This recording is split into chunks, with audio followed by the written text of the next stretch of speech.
ലോകത്തിന്റെ മുഴുവൻ നന്മയ്ക്കു വേണ്ടി പ്രാർത്ഥിച്ചിരുന്ന ഒരു രാഷ്ട്രമായിരുന്നു ഭാരതം. ഭാരതത്തിലെ ഏതൊരു മംഗളകർമ്മവും അവസാനിച്ചിരുന്നത് ലോകാ സമസ്ത സുഖിനോ ഭവന്തു എന്ന വേദമന്ത്രം ചൊല്ലിയായിരുന്നു. 1947 വരെ വിദേശികൾ നശിപ്പിച്ച നമ്മുടെ സംസ്കാരം അതിനുശേഷം നമ്മൾ തന്നെ നശിപ്പിച്ചു. എപ്പോഴെല്ലാമാണോ ധർമ്മത്തിന് ഗ്ലാനി സംഭവിക്കുന്നത്, എപ്പോഴെല്ലാമാണോ അധർമ്മം വളരുന്നത്, അപ്പോഴെല്ലാം ധർമ്മത്തെ പുനഃസ്ഥാപിക്കാൻ കാലാകാലങ്ങളിൽ ആവശ്യമുള്ളതെല്ലാം നമ്മുടെ രാജ്യത്ത് നടന്നിട്ടുണ്ട്. അത് നടന്നിരിക്കും. അതുകൊണ്ടാണ് ഭാരതം ഇന്നും ജീവിക്കുന്നത്. ലോക ജനതയ്ക്ക് ഏത് തരത്തിലുള്ള അറിവാണോ ആവശ്യമുള്ളത്, അത്തരത്തിലുള്ള അറിവിന്റെ സ്രോതസ് തേടി നിങ്ങൾ ചെല്ലണമെങ്കിൽ ഭൂമുഖത്ത് ഒറ്റ രാഷ്ട്രമേ ഉള്ളൂ.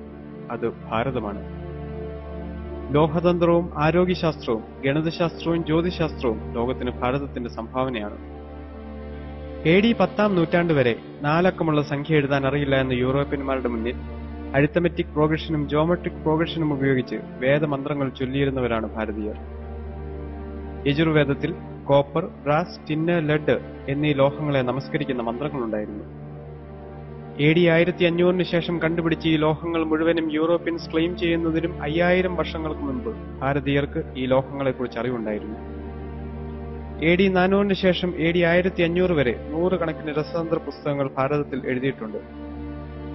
ദശരത്നാകരം, ദശസമുച്ചയം, രസേന്ദ്രസാര സർവസ്വം, രസേന്ദ്ര ചൂടാമണി തുടങ്ങിയ പുസ്തകങ്ങളെല്ലാം തന്നെ നാഗാർജുനനെ പോലുള്ള അതിപ്രഗത്ഭരായ രസതന്ത്രജ്ഞർ എഴുതിയിരിക്കുന്നതാണ്. ഈ പുസ്തകങ്ങളിലെല്ലാം ഓരോ കെമിക്കലുകളും എങ്ങനെയെല്ലാം ഉപയോഗിക്കണം എന്നുള്ളതിന്റെ വിവരങ്ങളുണ്ട്. കൂടാതെ സ്വർണം, വെള്ളി, tin, lead, iron, copper, mercury എന്നീ മെറ്റലുകൾ എപ്രകാരമാണ് പ്രോസസ്സ് ചെയ്യേണ്ടത് എന്നതിനെക്കുറിച്ചുള്ള വിവരങ്ങളും ഈ പുസ്തകങ്ങളിലുണ്ട്. പ്രകാശത്തിന് 7 നിറമുണ്ട് എന്ന് കണ്ടുപിടിച്ചത് സർ ഐസക് ന്യൂട്ടൺ അല്ല, വിശ്വാമിത്ര മഹർഷിയാണ്. സൂര്യദേവൻ തന്റെ 7 രശ്മികൾ ഭൂമിയിലേക്ക് അയക്കുന്നു എന്ന് വേദങ്ങളിൽ എഴുതിയത് വിശ്വാമിത്ര മഹർഷിയാണ്. പ്രകാശം സഞ്ചരിക്കുന്നു എന്ന് കണ്ടുപിടിച്ചതും സർ ഐസക് ന്യൂട്ടൺ അല്ല. ഒരു നിമിഷത്തിന്റെ പകുതി സമയം കൊണ്ട് 2022 യോജന വേഗത്തിൽ പ്രകാശത്തെ ഇങ്ങോട്ടയക്കുന്നു സൂര്യദേവ, അങ്ങേക്ക് നമസ്കാരം എന്ന് പറഞ്ഞത് വിജയനഗര സാമ്രാജ്യാധിപതികളായ ഹരിഹരന്റെയും ഗുപ്തന്റെയും ആസ്ഥാന പുരോഹിതനായ സായണാചാര്യനാണ്. ന്യൂട്ടൺ ഗ്രാവിറ്റി കണ്ടുപിടിക്കുന്നതിന് മുൻപ് ഭാരതീയ ജ്യോതിശാസ്ത്രത്തിൽ ഗ്രാവിറ്റിക്ക് ഡെഫിനിഷൻ ഉണ്ടായിരുന്നു. ആകാശത്തിലുള്ള സോളിഡ് മെറ്റീരിയൽസിനെ ഭൂമി അതിന്റെ ശക്തി കൊണ്ട് അതിലേക്ക് ആകർഷിക്കുന്നു. ഏതൊന്നിനെയാണോ ആകർഷിക്കുന്നത് അത് താഴെ വീഴുക തന്നെ ചെയ്യുന്നു. തുല്യശക്തി കൊണ്ട് പരസ്പരം ആകർഷിക്കുന്ന ജ്യോതിർഗോളങ്ങൾ എവിടെ ചെന്ന് പതിക്കാനാണ്? 1148 ഭാസ്കരാചാര്യൻ എഴുതിയ ഈ വരികൾ സിദ്ധാന്ത ശിരോമണി എന്ന പുസ്തകത്തിന്റെ ഭുവനകോശം എന്ന ഭാഗത്തിലെ 6-ാം അധ്യായത്തിൽ നിങ്ങൾക്ക് കാണാൻ സാധിക്കും. ഭൂമി ഉരുണ്ടതാണെന്നും ഭൂമി കറങ്ങുന്നുവെന്നും സൂര്യനു ചുറ്റും പ്രദക്ഷിണം വയ്ക്കുന്നുവെന്നും കണ്ടുപിടിച്ചത് ആര്യഭടനാണ്. ഇന്ന് ഇതിനെല്ലാം നാം പേര് വിളിക്കുന്നത് ഗലീലിയോയെയും കോപ്പർനിക്കസിനെയും ടൈക്കോ ബ്രാഹിയെയുമാണ്. AD 449 ആര്യഭടാചാര്യൻ ഒന്നാമൻ അദ്ദേഹത്തിന്റെ 23-ാം വയസ്സിൽ എഴുതിയ ആര്യഭടീയം എന്ന ഗ്രന്ഥം ഭാരതത്തിലെ ജ്യോതിർ ഗണിതശാസ്ത്ര ഗ്രന്ഥങ്ങളുടെ പട്ടികയിൽ ഏറ്റവും ഉന്നത സ്ഥാനത്ത് നിൽക്കുന്നു. ഭൂമിയുടെ ഗോളാകൃതിയെക്കുറിച്ചും ഭൂമി സൂര്യനു ചുറ്റും പ്രദക്ഷിണം വയ്ക്കുന്നതിനെക്കുറിച്ചും ഭൂമിയുടെ റൊട്ടേഷനെക്കുറിച്ചും റെവല്യൂഷനെക്കുറിച്ചും അതിന്റെ സ്പീഡിനെക്കുറിച്ചും വ്യക്തമായി എഴുതിയിരിക്കുന്ന ആര്യഭടീയം അത്യുജ്വലമാണ് എന്ന ഒറ്റ കാരണം കൊണ്ട് തന്നെയാണ് ഭാരതത്തിലെ ആദ്യ സാറ്റലൈറ്റിന് ആര്യഭട്ട എന്ന പേര് നൽകിയത്. ആര്യഭടാചാര്യനും ഭാസ്കരാചാര്യനും വിവരിച്ചിരിക്കുന്ന എല്ലാ കാര്യങ്ങളും അതിന്റെ 10 ഇരട്ടി എക്സ്പ്ലനേഷനോടുകൂടി ബ്രഹ്മഗുപ്തൻ ബ്രഹ്മസ്ഫട സിദ്ധാന്തത്തിൽ എഴുതിയിട്ടുണ്ട്. വൃത്തത്തിന്റെ വിസ്തീർണം, വൃത്തത്തിന്റെ ചുറ്റളവ്, സിലിണ്ടറിന്റെ വ്യാപ്തം തുടങ്ങിയ എല്ലാ കാര്യങ്ങളും ബ്രഹ്മഗുപ്തൻ വളരെ വ്യക്തമായി ഇക്വേഷനോടുകൂടി നൽകിയിരിക്കുന്നു. ഗ്രീൻവിച്ച് രേഖ പണ്ട് ഭാരതത്തിലായിരുന്നു. അപ്പുറത്തും ഇപ്പുറത്തും ലോഞ്ചിറ്റ്യൂഡും ലാറ്റിറ്റ്യൂഡും കാൽക്കുലേറ്റ് ചെയ്തിരുന്നു. വരാഹവീരൻ AD 553 അലക്സാണ്ട്രിയയുടെ ലോഞ്ചിറ്റ്യൂഡ് കാൽക്കുലേറ്റ് ചെയ്തിട്ടുണ്ട്. 23.07 ഡിഗ്രി ആയിരുന്നു ഉജ്ജയിനിയിൽ നിന്ന് അലക്സാണ്ട്രിയയുടെ ലോഞ്ചിറ്റ്യൂഡ്. മോഡേൺ സയൻസ് പ്രകാരം 23.03 ഡിഗ്രി. ജർമ്മനിയിലെ സെന്റ് ജോർജ് യൂണിവേഴ്സിറ്റിയിലെ സാൻസ്ക്രിറ്റ് ഡിപ്പാർട്ട്മെന്റിന്റെ കവാടത്തിൽ പാണിനിയുടെ ഒരു വലിയ ചിത്രം കൊത്തിവെച്ചിട്ടുണ്ട്. ജർമ്മൻ ഭാഷയുടെ അടിസ്ഥാനം പാണിനി എഴുതിയ അഷ്ടാധ്യായി എന്ന വ്യാകരണ ഗ്രന്ഥമാണ്. മനുഷ്യനുണ്ടാകാൻ സാധ്യതയുള്ള ഓരോ രോഗങ്ങളുടെയും അവയുടെ ചികിത്സാ സമ്പ്രദായങ്ങളുടെയും ഔഷധങ്ങളുടെയും ഔഷധങ്ങൾ കൊടുക്കാൻ ഉപയോഗിക്കേണ്ട മന്ത്രങ്ങളുടെയും ഒക്കെ വരികൾ ചേർത്ത് 51 ശാഖകളുള്ള അഥർവവേദം ഈ നാട്ടിലുണ്ടായിരുന്നു. World health organisation universal medicine status കൊടുത്തിരിക്കുന്ന ഭൂമിയിലെ ഒരേ ഒരു കോമ്പൗണ്ട് ജലമാണ്. ഏതൊരസുഖത്തിനും ജലമല്ലാതെ മറ്റൊരു മരുന്ന് നൽകരുത് എന്ന് യജുർവേദത്തിൽ വ്യക്തമായി പറഞ്ഞിട്ടുണ്ട്. ആധുനിക വൈദ്യശാസ്ത്രത്തിന്റെ പിതാവായി എന്നറിയപ്പെടുന്നത് ഹിപ്പോക്രാറ്റിസ് ആണ്. ചരകന്റെയും സുശ്രുതന്റെയും പുസ്തകങ്ങളിൽ നിന്നാണ് താൻ ഔഷധശാസ്ത്രം പഠിച്ചതെന്ന് ഹിപ്പോക്രാറ്റിസ് എഴുതിയ പുസ്തകത്തിൽ തന്നെ 117 പ്രാവശ്യം പറയുന്നു. ചികിത്സയ്ക്കായി ശരീരവും മനസ്സും ഒരുമിച്ച് ചേർക്കണം എന്നാദ്യമായി പറഞ്ഞത് സുശ്രുതനാണ്. ശരീരത്തിനേൽക്കുന്ന ഏതൊരാഘാതവും മനസ്സിനെയും, മനസ്സിനേൽക്കുന്ന ഏതൊരാഘാതവും ശരീരത്തെയും ബാധിക്കുമെന്ന് സുശ്രുത സംഹിതയിൽ പറയുന്നു. BC 700 എഴുതിയ ഈ സിദ്ധാന്തം 1993 വാഷിംഗ്ടൺ ഹെൽത്ത് ഇൻസ്റ്റിറ്റ്യൂട്ടിലെ ഡോക്ടർ ദീപക് ചോപ്ര പരീക്ഷണ വിധേയമാക്കി. ശരീരവും മനസ്സും പരസ്പരം യോജിച്ചാണ് ഇരിക്കുന്നതെങ്കിൽ മനസ്സിനെ ചികിത്സിച്ചാൽ ശരീരം ഭേദമാകുമോ എന്നായിരുന്നു ദീപക് ചോപ്രയുടെ പരീക്ഷണം. ആ പരീക്ഷണം മുഴുവൻ നടത്തിയത് ആധുനിക വൈദ്യശാസ്ത്രം വളരെ കുറച്ചുനാൾ മാത്രം ആയുസ് പറഞ്ഞിരുന്ന എയ്ഡ്സ് രോഗികളിലും ക്യാൻസർ രോഗികളിലുമായിരുന്നു. ഇന്ത്യൻ നോളജിനെ അടിസ്ഥാനമാക്കി ഡോക്ടർ ദീപക് ചോപ്ര രൂപം കൊടുത്ത ക്വാണ്ടം ഹീലിംഗ് എന്ന ചികിത്സാ സമ്പ്രദായം ഫലം കണ്ടു. മെഡിറ്റേഷനും പ്രാർത്ഥനയും മ്യൂസിക് തെറാപ്പിയും വഴി എയ്ഡ്സ് രോഗികളും ക്യാൻസർ രോഗികളും സുഖം പ്രാപിച്ചു. ക്വാണ്ടം ഹീലിംഗ് 21ാം നൂറ്റാണ്ടിലെ അത്യാധുനിക ചികിത്സാ സമ്പ്രദായമായി വിലയിരുത്തപ്പെടുന്നു. ബ്രെയിൻ ആക്ടിവേറ്റ് ചെയ്യിക്കാൻ മെഡിറ്റേഷനെ പോലെ മറ്റൊന്നുമില്ല എന്ന് ലോകത്തിന് മനസ്സിലായി തുടങ്ങിയിരിക്കുന്നു. അമേരിക്കയിലെ എല്ലാ യൂണിവേഴ്സിറ്റികളുടെയും സിലബസ് അനുസരിച്ച് പ്രസിദ്ധീകരിക്കുന്ന മെഡിക്കൽ ടെക്സ്റ്റ് ബുക്കിന്റെ അവസാനത്തെ ചാപ്റ്റർ മെഡിറ്റേഷൻ ആയിരിക്കണം എന്ന അമേരിക്കയിൽ നിയമമുണ്ട്. സൂര്യ നമസ്കാരം ഇംഗ്ലണ്ടിലും മറ്റ് വികസിത രാഷ്ട്രങ്ങളിലും രാവിലെ ഓടുന്നതിന് പകരം അവരുടെ ജീവിതചര്യയായി മാറിയിരിക്കുന്നു. സൂര്യ നമസ്കാരം ചെയ്യുമ്പോൾ ശരീരത്തിലെ 186ഓളം മൂവബിൾ ജോയിന്റുകൾക്ക് വ്യായാമം ലഭിക്കുന്നു. വാഷിംഗ്ടൺ പോസ്റ്റ് മാഗസിന്റെയും ന്യൂയോർക്ക് ടൈംസ് മാഗസിന്റെയും റിപ്പോർട്ട് അനുസരിച്ച് 40 വയസ്സ് കഴിഞ്ഞ അമേരിക്കക്കാരിൽ 64% വ്യക്തികളും യോഗ ചെയ്യുന്നവരാണ്. പരിണാമ സിദ്ധാന്തത്തിന്റെ ഉപജ്ഞാതാവ് ഡാർവിൻ അല്ല, പതഞ്ജലി മഹർഷിയാണ്. ജീവജാലങ്ങളുടെ പരിണാമം പ്രകൃതി നിയമമാണ് എന്ന് പതഞ്ജലിയുടെ യോഗശാസ്ത്രത്തിൽ പറഞ്ഞിട്ടുണ്ട്. യോഗശാസ്ത്രത്തിലെ വരികൾ അനുസരിച്ച് ആദ്യ ജീവസൃഷ്ടി ആരംഭിച്ചത് മത്സ്യരൂപത്തിലാണ്. അതിനുശേഷം കൂർമാവതാരമായി. കൂർമ്മത്തിൽ നിന്നുള്ള പരിണാമം വരാഹത്തിലേക്ക്, വരാഹത്തിൽ നിന്നും പകുതി മനുഷ്യനും പകുതി ജന്തുവുമായ നരസിംഹത്തിലേക്കുള്ള പരിണാമം. ആധുനിക ശാസ്ത്രമനുസരിച്ച് എസ്കിമോകളാണ് ലോകത്തിൽ ജനിച്ച ആദ്യത്തെ മാനവരാശി. പൊക്കം കുറഞ്ഞ 4 അടി മാത്രം പൊക്കമുള്ള എസ്കിമോകളെ താരതമ്യം ചെയ്യാൻ പാകത്തിനുള്ള വാമനനിലേക്കാണ് അടുത്ത പരിണാമം. കല്ലുകളെ ആയുധമാക്കി വേട്ടയാടാൻ ആരംഭിച്ച മനുഷ്യനെ പ്രതിനിധീകരിക്കാൻ പരശുരാമാവതാരം. പരശുരാമനിൽ നിന്നും വിവേചനവും ബുദ്ധിയും ശക്തിയും ഒരുമിച്ച് ചേർത്ത് ഒരു രാജ്യം നിർമ്മിക്കുന്ന ശ്രീരാമാവതാരം. അവിടെ നിന്ന് ശരിയും തെറ്റും ശാസ്ത്ര സത്യങ്ങളും ആത്മീയ സത്യങ്ങളും വിവേചിച്ചറിയുന്ന മാനേജ്മെന്റ് വിദഗ്ധനായ ശ്രീകൃഷ്ണാവതാരം.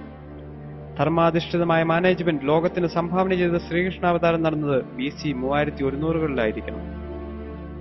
ലെ ഷാറ്റ്ലിയർ പ്രിൻസിപ്പിളിന്റെ അടിസ്ഥാനം ഭഗവത്ഗീതയാണ്. Whenever the system is in equilibrium is disturbed, the system will adjust itself in such a way that the effect of the change is nullified. ഇതേ കാര്യം ഭഗവത്ഗീതയിൽ പറഞ്ഞിരിക്കുന്നത് ശ്രദ്ധിക്കുക. യഥാ യഥാ ഹി ധർമ്മസ്യ ഗ്ലാനിർഭവതി ഭാരത അഭ്യുത്ഥാനമധർമ്മസ്യ തത്തത്മാനം സജാമ്യഹം പരിത്രാണായ സാധൂനാം വിനാശായ ച ദുഷ്കൃതം ധർമ്മ സംസ്ഥാപനാർത്ഥായ സംഭവാമി യുഗേ യുഗേ. സന്തുലിതാവസ്ഥയിലിരിക്കുന്ന ഒരു സമൂഹത്തിൽ അധർമ്മം വർദ്ധിക്കുമ്പോൾ the system will adjust itself. ധർമ്മത്തെ പുനഃസ്ഥാപിക്കാനായി വേണ്ടതെല്ലാം പ്രകൃതി തനിയെ ചെയ്യുന്നു.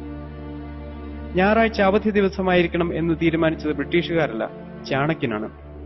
ചാണക്യന്റെ അർത്ഥശാസ്ത്രത്തിൽ നിർബന്ധമായും 8 മണിക്കൂറിൽ കൂടുതൽ ജോലി ചെയ്യിപ്പിക്കരുതെന്നും 45 മിനിറ്റ് ഉച്ചയ്ക്ക് റെസ്റ്റ് കൊടുക്കണമെന്നും വർഷത്തിൽ 1 മാസം മെഡിക്കൽ ലീവ് കൊടുക്കണമെന്നും 10 ദിവസം കാഷ്വൽ ലീവ് കൊടുക്കണമെന്നും അതുപോലെ തന്നെ ഖനികളിലും പട്ടാളത്തിലും ജോലി ചെയ്യുന്നവർക്ക് ആഴ്ചയിൽ 2 ദിവസം ലീവ് കൊടുക്കണമെന്നും വ്യക്തമായി പറഞ്ഞിട്ടുണ്ട്. വിഷ്ണു ശർമ്മ AD 505 എഴുതിയ പഞ്ചതന്ത്രം എന്ന പുസ്തകം അമേരിക്കയിലെ CIA സിലബസിന്റെ ഭാഗമാണ്. ലോഹതന്ത്രമായാലും ആരോഗ്യശാസ്ത്രമായാലും ഗണിതശാസ്ത്രമായാലും ജ്യോതിശാസ്ത്രമായാലും ഭാരതത്തിന്റെ ശാസ്ത്ര പൈതൃകം ഇന്നും പുനർവിചിന്തനത്തിന് വിധേയമായിക്കൊണ്ടിരിക്കുന്നു. ഓക്സ്ഫോർഡ് യൂണിവേഴ്സിറ്റിയിലെ വളരെ പ്രശസ്തമായ ലൈബ്രറിയാണ് ഓഡ്ലിയൻ ലൈബ്രറി. അവിടെ 20,000-ഓളം വരുന്ന ചെറിയ കറുത്ത പെട്ടികൾ സൂക്ഷിച്ചു വെച്ചിട്ടുണ്ട്. 1946 വരെ ഇന്ത്യയിൽ നിന്നും ബ്രിട്ടീഷുകാർ കൊണ്ടുപോയ താളിയോല ഗ്രന്ഥങ്ങളാണ് ആ കറുത്ത പെട്ടികളിൽ സൂക്ഷിച്ചിരിക്കുന്നത്. പ്രശസ്തരായ പല ഗവേഷകരും ശാസ്ത്രജ്ഞരും ഇന്നും ആ ഗ്രന്ഥങ്ങൾ പഠിക്കാൻ ശ്രമിക്കുന്നു. ഹാർവാർഡ് യൂണിവേഴ്സിറ്റിയിൽ 442 ഋഗ്വേദ ഗ്രന്ഥങ്ങൾ സൂക്ഷിച്ചിട്ടുണ്ട്. ലോകം ഭാരതത്തിന്റെ മുന്നിൽ 2 കൈയും നീട്ടി അറിവുകൾക്ക് വേണ്ടി യാചിക്കുന്ന ഒരു ദിവസമുണ്ടാകുമെന്ന് അർത്ഥശങ്കയ്ക്കിടയില്ലാത്ത വിധം പറഞ്ഞവരിൽ ഒരാള് മാക്സ് മുള്ളറായിരുന്നു. 11 വർഷം സംസ്കൃതം പഠിച്ച് വേദങ്ങളെ ട്രാൻസ്ലേറ്റ് ചെയ്ത് 47 പുസ്തകങ്ങൾ അടങ്ങിയ ദ ബുക്സ് ഓഫ് ഓറിയന്റൽസ് എഴുതിയ മഹാപണ്ഡിതനായിരുന്നു മാക്സ് മുള്ളർ. നമ്മൾ യൂറോപ്യന്മാർ അന്ധകാരത്തിൽ ജീവിച്ചിരുന്ന കാലത്ത് ഒരു സമൂഹം പ്രകാശത്തിൽ ജീവിച്ചിരുന്നു.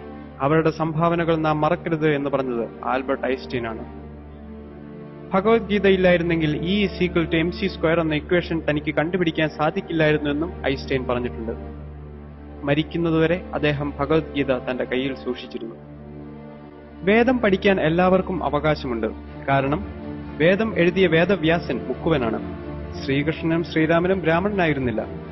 വൈതരയൻ ചണ്ടാളനായിരുന്നു. വാൽമീകി കാട്ടാളനായിരുന്നു. ഇവർക്കെല്ലാം വേദം പഠിക്കാമെങ്കിൽ, ഇവർക്കെല്ലാം വേദരചന നടത്താമെങ്കിൽ ബ്രാഹ്മണർ മാത്രമേ വേദം പഠിക്കാവൂ എന്ന നിലപാടിൽ അർത്ഥമില്ല.